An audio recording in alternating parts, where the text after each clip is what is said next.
Why, good evening. Good evening. It is 6 o'clock and it is time for Lens on Real Estate.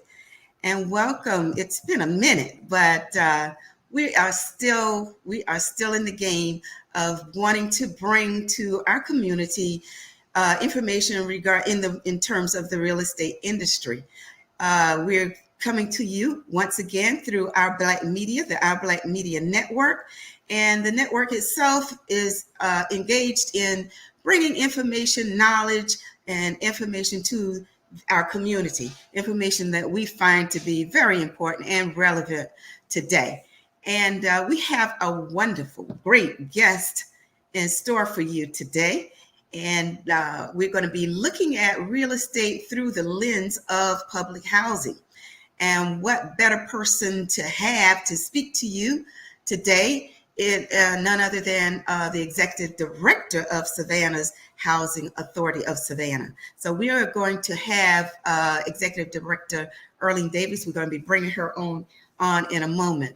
But once again, I want to thank you all for taking the time out to join us today on Lens on Real Estate. Now, we're going to go ahead and not belabor anything because our guest has a wealth of information to bring to us. And I also found out, too, in my research that the Housing Authority of Savannah has some part in terms of a home buyer program as well. So we'll hopefully get to that in this interview with the executive director. So we're going to bring her onto the stage right now and welcome Executive Director Earline Wesley Davis, the Executive Director of the Housing Authority of Savannah. Welcome to Lens on Real Estate. Well, thank you, Diann Williams Scott. And I'm going to tell my audience, I've been knowing Executive Director Davis for quite some time, and I'm going to keep this professional though. So I'm going to be referring to her as just that because well deserved. Executive Director Davis, I'll be referring to her that. But we've been knowing each other for many years. We grew up pretty much in the same community, the West Savannah community. She attended and graduated. She's a Tiger of the mighty Savannah State. Tiger got her undergraduate degree there, but we'll go on when we begin to talk to her. She'll tell us a little bit more about her educational background and career. And we also currently attend the same church, which we have all our lives, the same church, Townsley Chapel AME Church, and our pastor is Reverend Charles Dumas Jr. So certainly we got a lot in common. But as I said, I'm going to keep this professional today and refer to the Executive Director Davis as just that, Executive Director. So let's go ahead and get started. Your resume reflects that you have over 30 years of administrative experience. But we're going to talk a little bit about your educational background first, because like I said, you're a Savannah State alumni. And what degree did you get at Savannah State? Bachelor of Science in Sociology with concentration in social work. Okay, so when you decided that that was going to be your degree path, what was your goal at the time? What were you thinking this was going to lead to? Well, I have an older sister who had, she has an undergraduate degree in sociology and a brother and a master's degree in public health, and a brother-in-law who had a master's in social work. So I knew if I wanted to be in administration, I would need to at least attain a master's degree. So I'd always wanted to be an agency program director and or an agency director. And so that was my goal. Okay. And as I had taken my notes, I do know, and you know, Savannah State College University's theme is you can get to anywhere from here, the HBCU.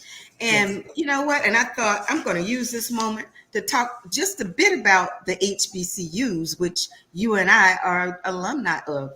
And HBCUs are responsible for 75% of Black PhDs, 46% of Black business executives, 50% of Black engineers, 80% of Black federal judges, 85% of Black doctors, 50% of Black attorneys, 75% of Black military officers, 40% of Black dentists, 50% of Black pharmacists, 75% of Black veterinarians.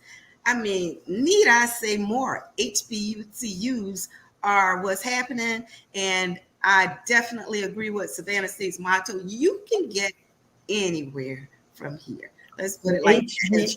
Kudos to HBCUs. HBCUs have a rich history, and it's a story that is not told often enough, because there's this perception that you have to go to a majority university in order to be successful. And you can, as Savannah State says, you can get anywhere from here. Right, because the data is there, and you can't argue with that. That's for sure. So it says that I say you have never, based on your resume, you've never not been a leader. You've been the director of social services, director of county human services, director of family and children's services, director of community health center, mental health center. And now currently you're the executive director of the Housing Authority of Savannah. Now, you've been all over the place in those various positions, but throughout your career, these 30 years, you've been a leader, you've been a director. So I'd like to know, what if just one correction. At the mental health center, I was a program director, not the center program director. Yes. Okay. Now, what would be the difference there? Well, the center director had to be an MD. Okay. And there were various programs, and I was one of the program directors. Program directors. Okay. Yes. Now, what have you found to be the key to remaining effective in these high leadership positions? Because it was 30 years, Madam Executive Davis. 30 years is quite a long time. And one of the things I found is that you surround yourself with smart people. People who are smarter than you or as smart, and give them the tools that they need once they understand your mission and your goals to be able to do their work. And it's not day-to-day micromanaging. It is supporting and making sure that everyone is, as we would say, on the northbound train, all headed in the same direction. But also my parents gave me a very, very good background. I'm the youngest of 11 children, and failure was not an option in my family. My Amen. mom and dad said, you will go to school, you will not cut up, you will learn. And so the 11 of us graduated from high school, and Mm-hmm. 10 of us started college and 9 completed. So Okay. um, it was a family thing. And I have siblings who have been successful in their career paths as well. Okay, wonderful, wonderful. And hey, I know about that Wesley family heritage, and it's something to be acknowledged for sure. Now, it says here you've been at the Savannah Housing Authority since 2002, first as executive director, then elevating to the executive director in 2007. And when I was doing this, I said, oh, wow, 21 years all total. And I was thinking, oh, wow, she surpassed, or even with the person, and I'm assuming he may have had the longest tenure, is Mr. Stillwell, or is it anyone besides him, the first director Yes. that's been longer? Richard Collins, I believe, was there 26 years. Wow, 26 years. Okay, and you as executive director, it's been what, 16? Am I correct on that? About 16 16, years. 17 years, yes. Yeah, but all total, you have been with the Savannah Housing Authority of Savannah, that is, for 21 years. Wow. Yes. Now, when the Housing Authority began in 1937, tell me about that, because I see where there was a resolution and they created a body of people Yes. that they wanted to look at the situation of clean housing and affordable housing for Savannahans. Yes, safe, sanitary, and affordable. And Mm-hmm. there had to be a resolution of the city, agreement among those present that there was a need for the housing, and a submittal to the department, it was not called HUD then, that you needed that kind of housing. So in 1937, the resolution was passed, and in 1938, the Housing Authority of Savannah was established. Wow. So in 1938 would have been the beginning of the housing authority. And we can say public housing is one and the Yes. same. Okay. Yes. So the beginnings of public housing in Savannah, Georgia, 1938. And what was the first public housing complex? Yamacraw Village. Wow. Yamacraw Village. My goodness. Construction started in 1939, and the first families moved in 1941. And there were more than 400 units in Yamacraw when it was built. Hmm. There were several efficiencies, as well Okay. as 1, 2, and 3 bedrooms. Now the efficiencies would have been just rooms with Well, a no, it was an apartment, but Mhm. you didn't have a separate bedroom, separate kitchen. There was a separate Okay. bathroom, but it was fairly open. And Oh, my first job out of college was as a caseworker with Chatham County Department of Family and Children Services, and I had families in Yamacraw. wow. And so over 400 units Yes, back then. yes. Now they're Okay, 315. 315. Okay. And the second development was my housing project, because that's where my beginnings were in a public housing. Yes. And Fellwood Homes was the second housing project, I'm understanding. Yes, Fellwood Homes was the second, and there was a Fellwood Homes, and then they added additional units. So there was the Fellwood Homes Annex, but Fellwood Homes was the second. My dad's youngest sister and her family started in Fellwood. And one of my Okay. siblings and his wife and young child started in Fellwood. Okay, which And today is known as Sustainable sustainable Bellwood. Now, Fellwood. what does that mean? When housing authorities receive permission to demolish, then you have an opportunity to rename the new Okay. development. And citizens in West Savannah, former public housing residents, as well as uh, neighborhood community partners, did not see that the name Fellwood was disparaging. And so they voted to keep the name of Fellwood, but because it is LEED certified, meaning built green with higher energy, they added the name Sustainable. And Oh, so we okay. have um, a cistern that catches rainwater to irrigate the garden.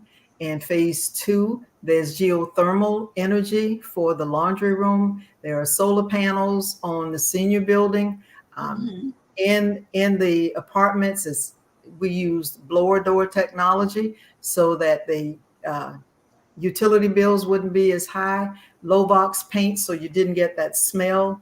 And same thing with the carpet. So because of these sustainability elements, they decided to name it Sustainable Bellwood. Okay, interesting. Now, as the executive director, it says here also that your mission, and I'll read that. It says to effectively and efficiently address the housing needs of Savannah's low income population while focusing on the educational, job training, and economic self sufficiency needs of the residents of public housing neighborhoods and the Housing Choice Voucher Program. So they're like education, job training, economic self sufficiency, and Housing Choice Voucher Program. So are we talking about four different elements to? Well, our primary focus is on shelter to make Mhm. sure that people have safe, decent, sanitary housing. We also want to make sure that our um, our I said relatives, residents Mhm. achieve their highest educational goals. We cannot provide that, but in our administration building, until COVID, we had a GED program. Savannah Tech provided a full-time GED instructor, and we had morning and afternoon sessions. The Housing Authority paid for the test so that people could receive their GED. We also have partnerships with other community providers for those services. We partnered with the Georgia Extension Service for some of theirs. The health clinics, we make referrals to Curtis Cooper as well as J.C. Lewis. And then the Housing Choice Voucher Program is better known as Section 8. So Okay. we are not direct providers of the education, job training. We also make referrals to WorkSource for this area. But we administer the public housing program as well as the Housing Choice Voucher Program. Okay. So then, I was going to ask this later, but you mentioned it.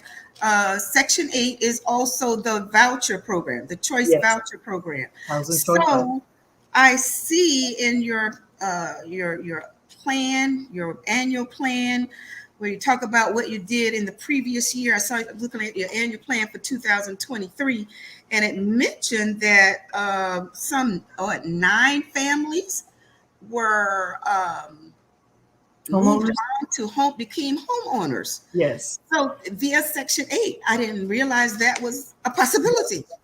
HUD makes it possible for Okay. participants in the Housing Choice Voucher Program to volunteer to become homeowners.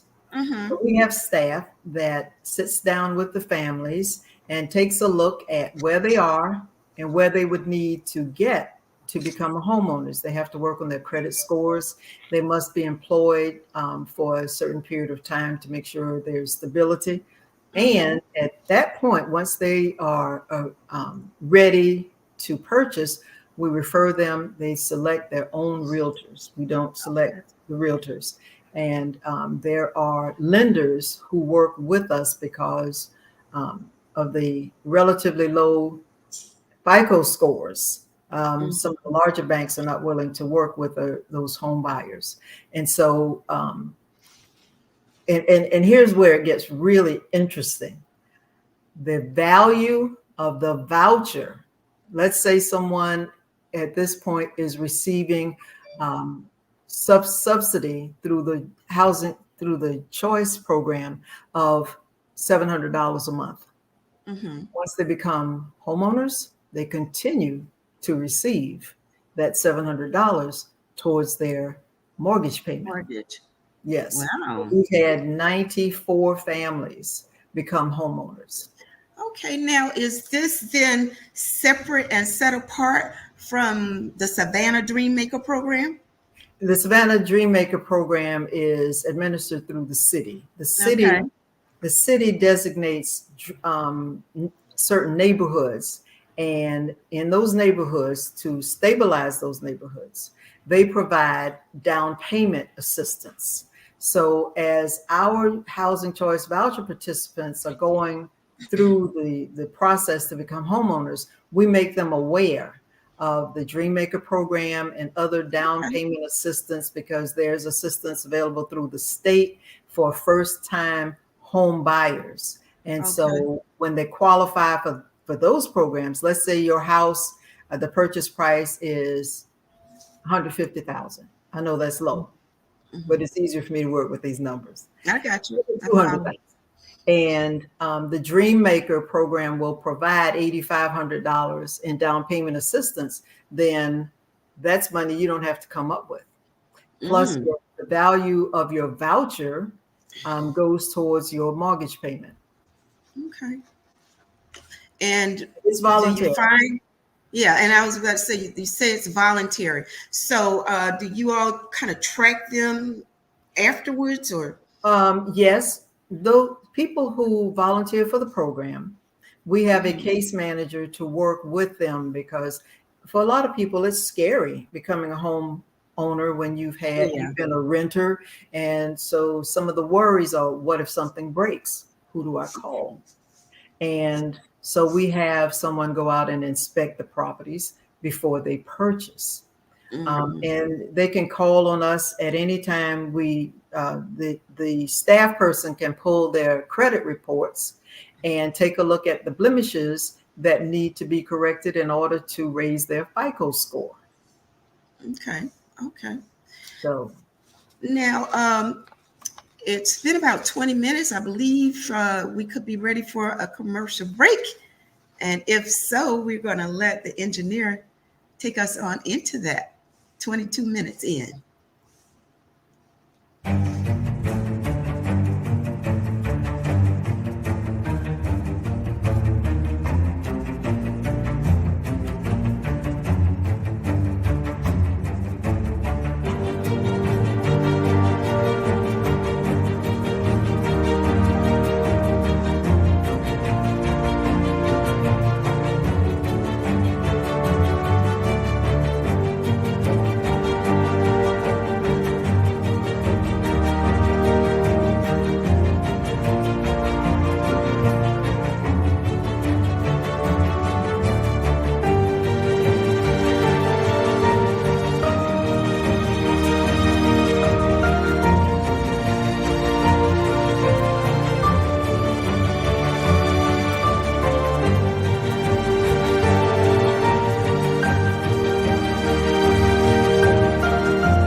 All right, we're back off the commercial break, and we've seen a few comments out there, and we're thanking our audience for joining us today. And we're here with the Executive Director of the Housing Authority of Savannah, Ms. Earline Wesley Davis. And we're going to move on a little bit and talking to Executive Director Davis. Now, in your 5-year plan, it talks about, and I didn't realize such a specific breakdown occurs.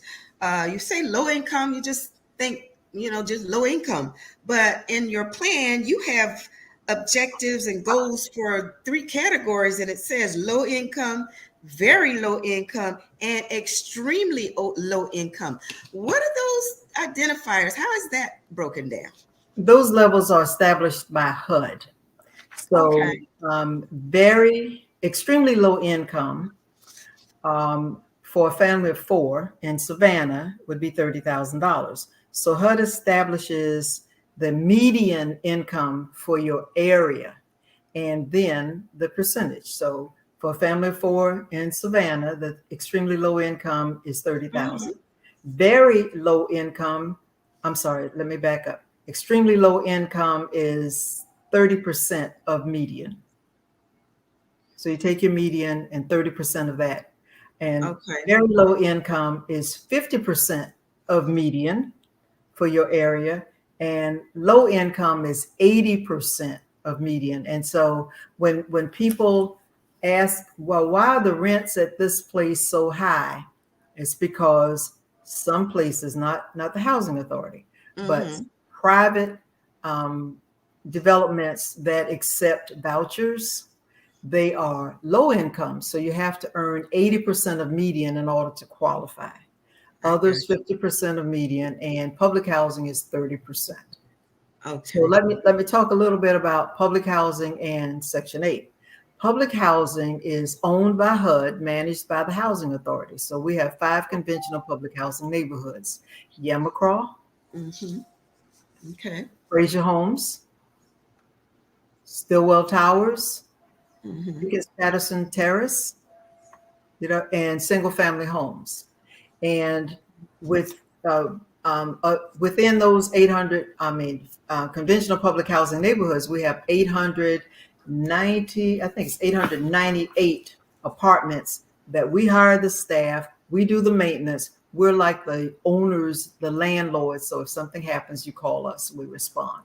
Then there's the Housing Choice Voucher Program, which is much larger. And this is the program where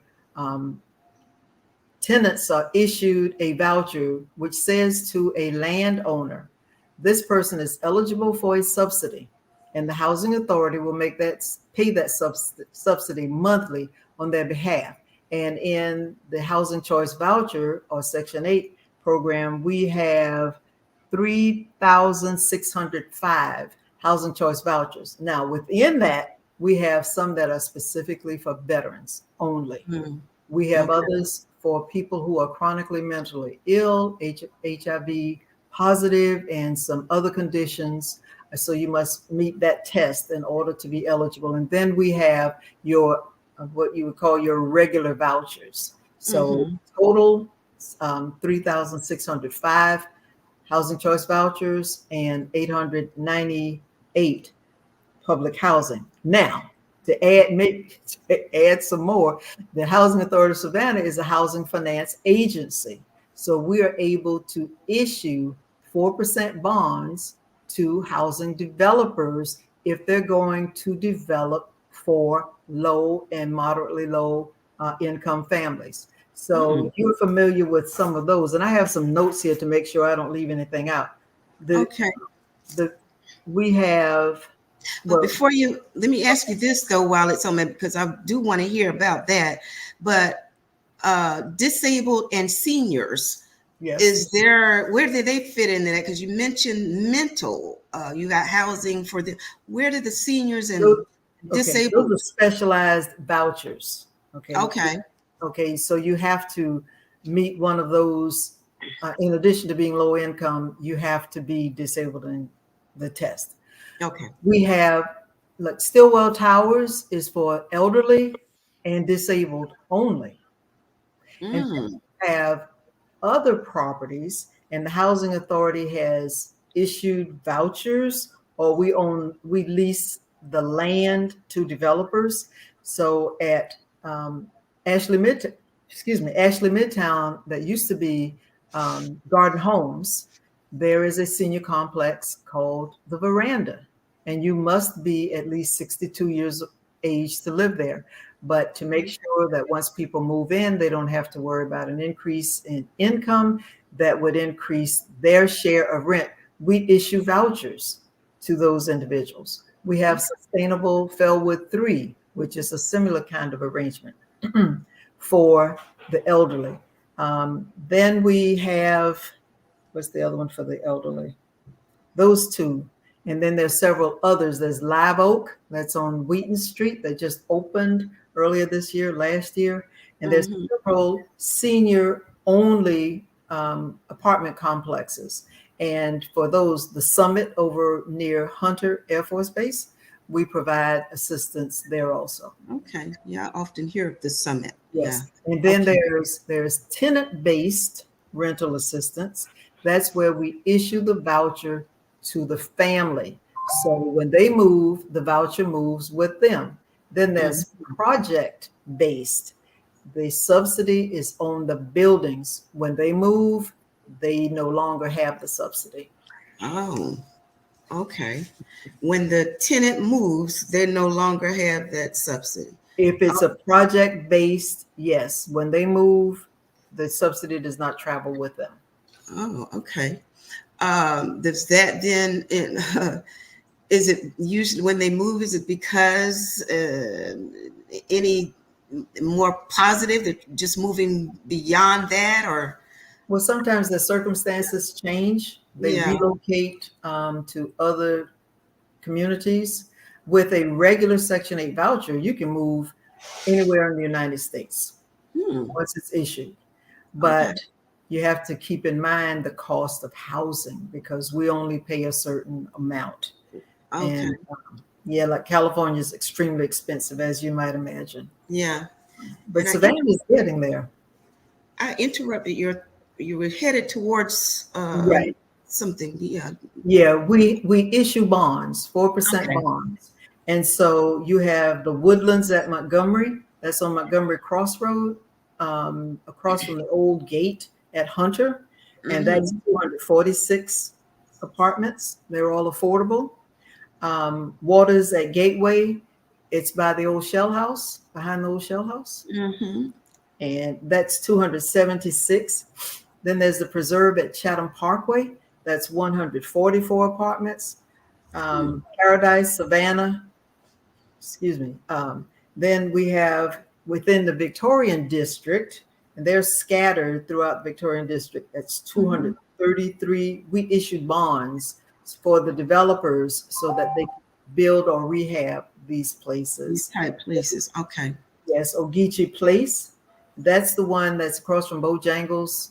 They haven't opened yet. Okay, that's brand new, isn't it? Brand new. They've just been issued the certificate of occupancy for one building. How many over there? 204 apartments. Wow. And Savannah Summit, that's the senior residence near Hunter. That's 138 units.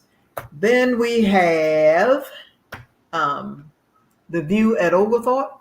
That's the old Hitch Village. We demolished and we've built 172 apartments there. Then River Point 1 is Blackshear. Demonstrate. River Point 1, Blackshear, River Point 2. Then we have Sustainable Fellwood 1, which is 110 units. Sustainable Fellwood 2, another 110 units, and the senior building, that's 100 units. And Ashley Midtown 1, that's the old Garden Homes, that's 168 units. And then scattered throughout the Benjamin Van Clark neighborhood, Ashley Midtown 2, that's 38 apartments. And the senior building, the veranda at Midtown, is 100 units. So that, in addition to the 3,065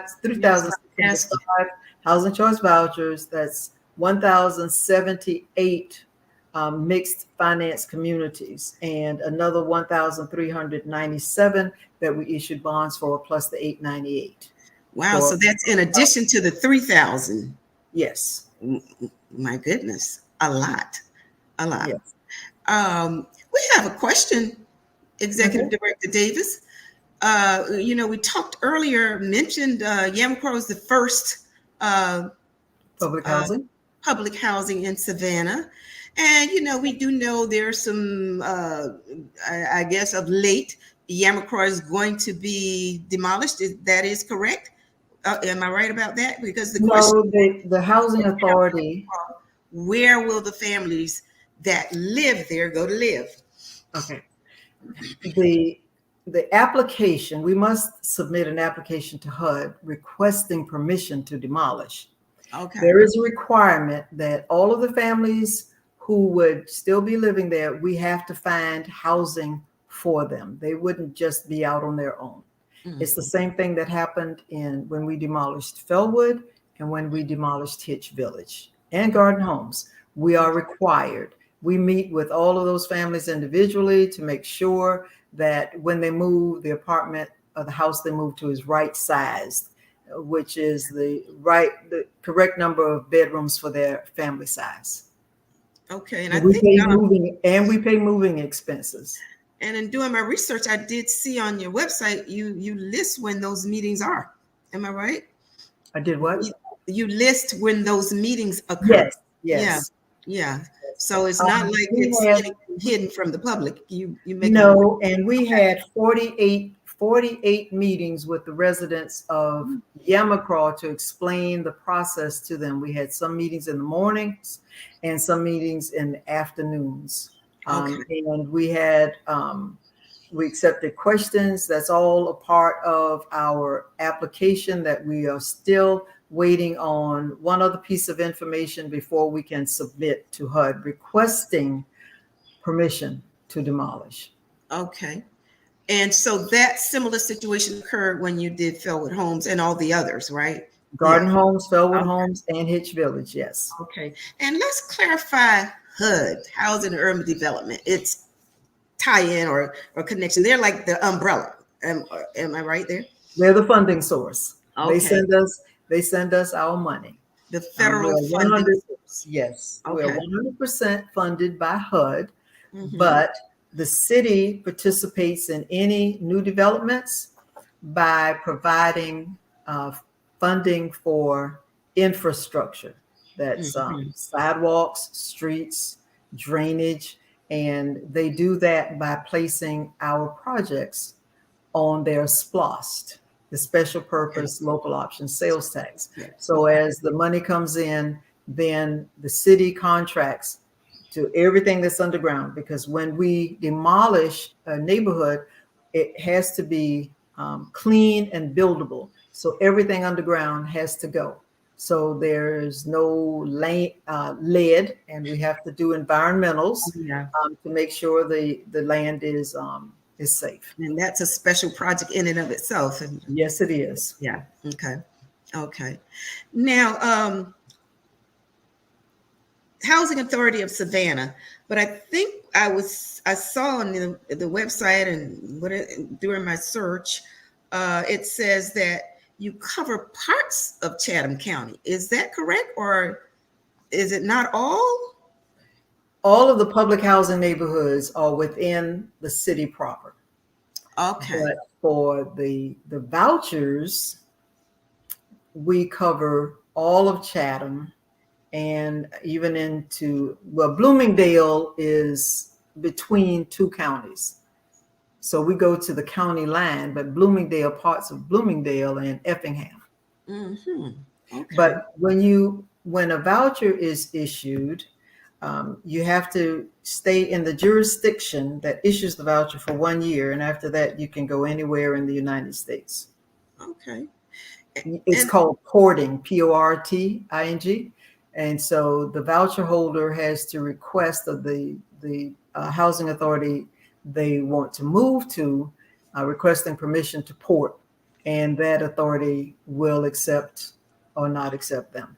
And we continue to pay our portion of the voucher if that's necessary, or that authority will absorb our voucher holders into their number, just as we absorb some people from other places who move into our area.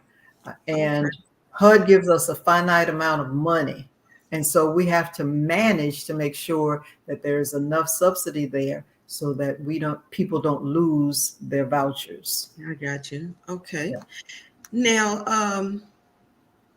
I see where throughout the state of Georgia, because when I went on the HUD, they got the whole country, and you click on your state, and I clicked on Georgia, and alphabetically it lists probably every county or the majority of the counties in Georgia with some form of public housing.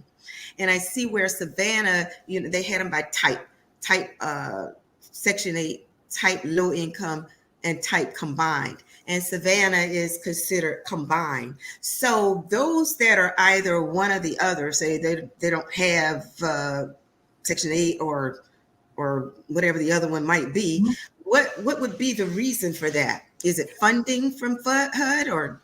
Well, again, it's the size of the community Okay. and it's what the community wants. There's some communities that will have only public housing and a limited number of public housing units. They're not interested in the housing choice voucher because they don't have many private homes or apartments to support that, because there are administrative fees associated with the vouchers, because we have to determine eligibility for the voucher holder.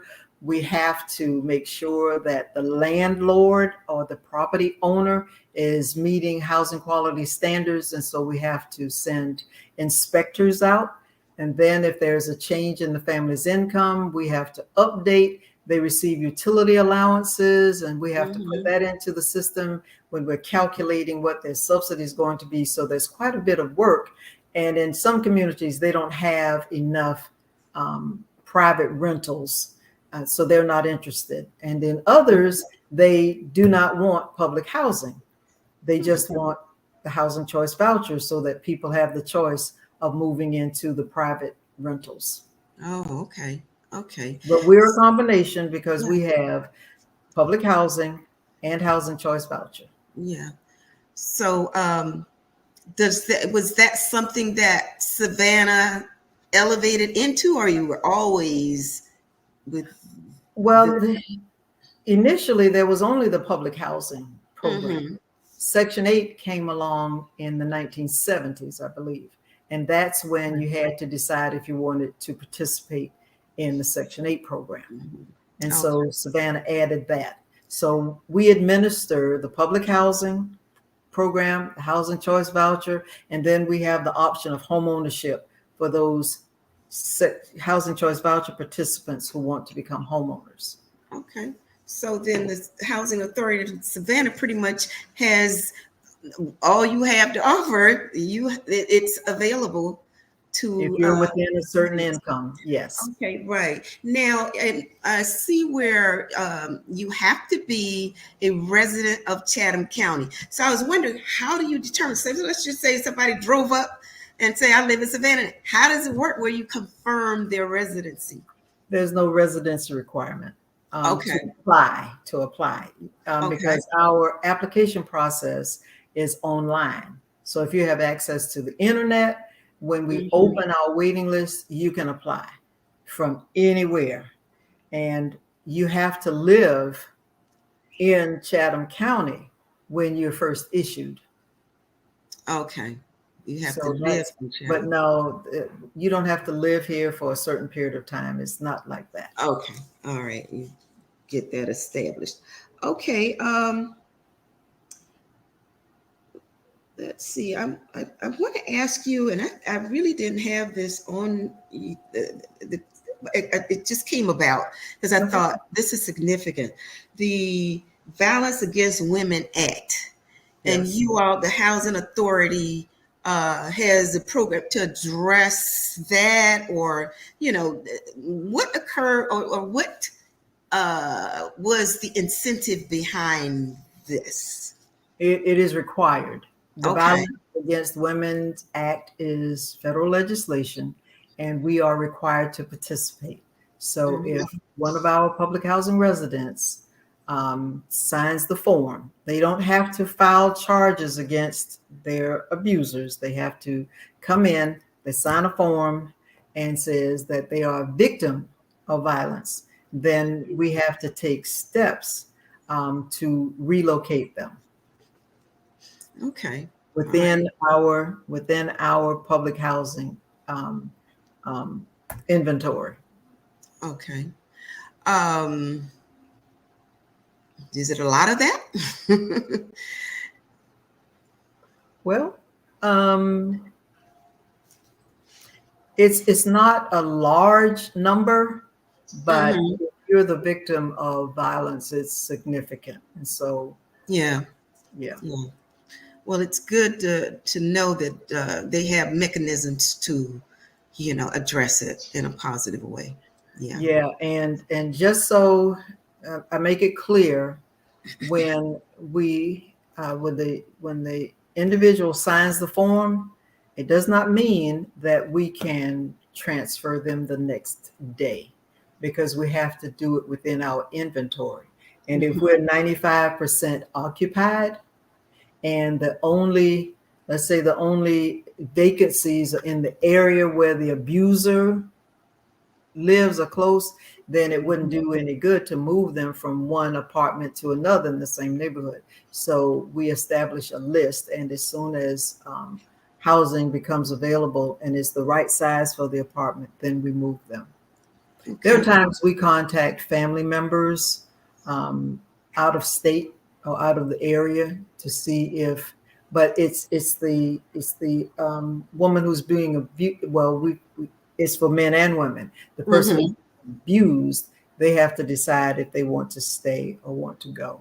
I got you. Now, another question I saw here, someone wanted to know, are the elevators repaired at Stillwell Towers? The federal government required, Stillwell Towers is a 20-story building, 210 apartments, all one bedroom. When Stillwell Towers was constructed, the requirement was for 2 elevators. The Housing Authority added a 3rd elevator, which is a freight elevator. Those elevators are old and they are used a lot. So we now have a contract to replace the 2 passenger elevators and to repair the freight elevator. What happened, we had a fire in Stillwell Towers, and the water from extinguishing the fire got into the system, and it took 1 elevator down. But right now we have a contractor. They are in the process of replacing the elevators. The other complicating factor is the cabinets, the cabins, whatever, the thing you ride in. Okay. It has to fit, because the shaft is only so wide, so they have to be custom built to fit in. Plus, you have to meet all of the ADA requirements. Right. Absolutely. So we've been so far, we've had elevators up more than down, and we do have a backup plan. If all elevators are down, we notify the fire department. The fire department comes out, and if there's anyone who needs to be rescued from their apartments, the firefighters will go up and get them. Okay. All right. And that's a continuous, ongoing, no 24/7 backup plan. Well, right now, yeah, and our elevators get a lot of use because of the number of residents, and so we're replacing all of them, but it takes time. Absolutely. Yeah. Okay. Now, I believe we're ready for our second commercial break. Okay. So we're going to go to that, and we got a few more minutes left. Okay. Okay.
Okay, we're back from our second commercial, and we're on our final segment of Lens on Real Estate. And again, today our special guest is the Executive Director of the Housing Authority of Savannah, Executive Director Earline Wesley Davis. And we're going to continue with some questions for Executive Director Davis. You mentioned earlier about, you kind of mentioned COVID, and you had the GED program, and as a result of COVID, that program was discontinued.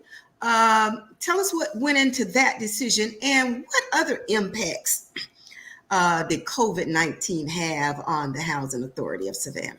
Okay, when Garden Homes was demolished, one of the things that was in the plan was to build a neighborhood resource center that would provide services to benefit the neighborhood. One of those services was GED. And so that's how we established the program, and Savannah Tech provides we provide the space. We have a computer lab that those students can use, and Savannah Tech pays the full price for the teacher. Miss Alethea Bradshaw was our GED instructor. I think you might know her. Our own Alethea Bradshaw, our fellow Yes. church member, lifelong. Yes, and so we're getting that room, and we're hoping this new COVID that they're talking about. Because you have people coming and going, but we will take whatever precautions necessary and we're planning to open. We're working with our staff to get that room back up because we've been using it for other purposes. Okay. So that any other thing that either positively or negatively impacted the Housing Authority as a result of COVID? Well, we didn't close. We did make some changes. And so now we receive a lot of information in a Dropbox. So for updates or your initial application, there's a packet of information that's required. You provide that information and you put it in a Dropbox that's in the lobby of our public housing and Section 8 program. And so then the staff processes and we take care of a lot of things. We communicate through cell phones. Yeah, we ask people to give us their address so that we can update them on information. What else do we do because of COVID? I think that was it. I think we didn't have staff in place for maybe 2 or 3 weeks. The administrative staff continued to work, but we had to put up the shields around individuals' desks and have the equipment to sanitize the building. And we brought staff back, and then we started working on appointments so we wouldn't have people sitting in the waiting area. And we had mask requirements, like a lot of places. Okay. And speaking of staff, you've got a pretty nice staff here. And the organizational structure of your staff. And I see now, based on this discussion with you, because I wondered, construction management, what's that all about? And I can kind of understand now, but just give us a brief on that, construction management and the one asset management. The asset, is that? I think it was asset management. Rafaela Nutini is the director of that. That title has been updated to Development Services Director. Okay. And so that staff works on the application for the demolition and any other updates if we are trying to acquire property, and we do a resource. Before we do anything, we take a look to make sure if we buy that property, how are we going to build, and then what assets are in that neighborhood. And assets would be close to a bus line, close to health care, close to grocery stores that provide a variety, not just your highly priced areas. So that's what, and compliance to make sure, because we get different levels of funding from HUD with different kinds of requirements attached. And so we have a compliance person on that staff as well. Okay. And the construction management, they kind of work closely, I'm sure, with those two departments and units, right? Well, yeah, because we're still, development and construction work together, because when we receive money that comes in, then we have to secure through a competitive process the developers, and then we have to make sure we have staff checking to make sure the developers are complying with their contract. Okay. And looks like we got about 5 more minutes. Okay, before we end, HUD issues fair market rents. You're familiar with those. They become effective fair market rents for our SMA, Statistical Metropolitan Area. Okay. Every October, they become effective. They have to issue those in September to give us time, and and based on the fair market rents, then we develop the payment standards for the Section 8 Housing Choice Voucher Program. So I just thought I would share this with you, because Savannah is getting to be more and more expensive. So now the fair market rents for an efficiency, $1,191 per month. For a one bedroom, $1,287. 2 bedrooms, $1,445. And you can go online and Google fair market rents for the Savannah, Georgia MSA. 3 bedrooms, $1,967, and 4 bedrooms, $2,306. And this is established by HUD. Yes. So this is what, based on that, it's federal. They established it. This is what has to be. Well, it doesn't mean you have to pay that. They're saying when we look around and we take into account all of the cost of rents, this is what fair market would be. Doesn't mean that we have to pay that. Yeah. Because we have to, the Housing Choice Voucher Program cannot go into a neighborhood and raise rents and drive it up for everybody who lives there. So we have to do what's called a rent reasonableness test. Just because it says a 2 bedroom is $1,445, if the rents in that area are $1,200, then it's not reasonable to pay $1,445. Doesn't mean it won't catch up. It's just that's the rent reasonableness. Okay. So they just got a ballpark window that they can look at and work around. Yes, we have kind of like what we do with the when we tend to look at the comparative market analysis. Yes, that's what it is. It's the comparison. Yes. Okay. Now, quickly, tell me about your board. The Housing Authority has a board of commissioners. Is that correct? Yes. And it's a 5-member board. Tell us about that board. What do they do? The mayor of Savannah has the exclusive right to appoint members of the Housing Authority's board. So the mayor appoints 4. There is a 5th member, and the requirement is the 5th member has to be either a public housing resident or a Housing Choice Voucher participant. We have some names that we're getting ready to send the mayor to appoint that 5th member. Okay. And they have terms. Yeah, 5-year terms. 5-year terms. Yes. Okay. And I saw where our former Chatham County superintendent was recently appointed as a board member, which is, I would imagine that's good. Dr. Levette. Yeah, Dr. Levette. Dr. Levette and her family lived in public housing. Way back when she, well, not way back, but when she was way back when she was younger. Yeah, so it was, again, a starting place for them. And you can get anywhere from here. Anywhere from here, absolutely. She went to Savannah State too, right? I believe so. Yes, she did. Yes, she did. Fabulous. Well, you know what? It's been exciting. It's 59 minutes, 26 seconds, and it went really fast because we were having a great conversation, great information, and great guests. Our guest today has been the executive director of the Housing Authority of Savannah, Earline Wesley Davis.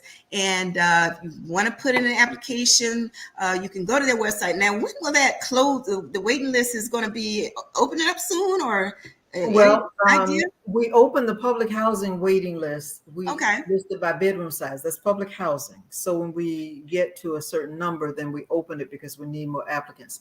The Section 8 waiting list is a different matter because you can apply from anywhere as long as you have internet access. So we're taking a look at the numbers that we have and making the decision if we're going to open and then how long. I think the last time we kept the waiting list open for 2 weeks and we had more than 12,000 applicants. Wow. Yeah, and so we're still working that list. People need housing.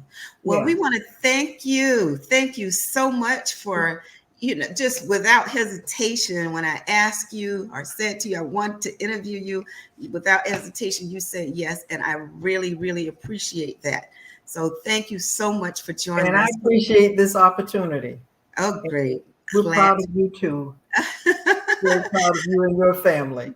All right. Well, thank you so much. Thank you so much. So we have, let's see, we removed our guests from the stage, but Lens on Real Estate will be back very soon, hopefully, with another program, another informative program. And Lens on Real Estate, your host, Diann Scott, Associate Broker Realtor with Scott Realty Professionals. So we hope to see you soon. And you can watch a replay of this program on YouTube and Roku TV. So thank you for joining us today. Bye-bye.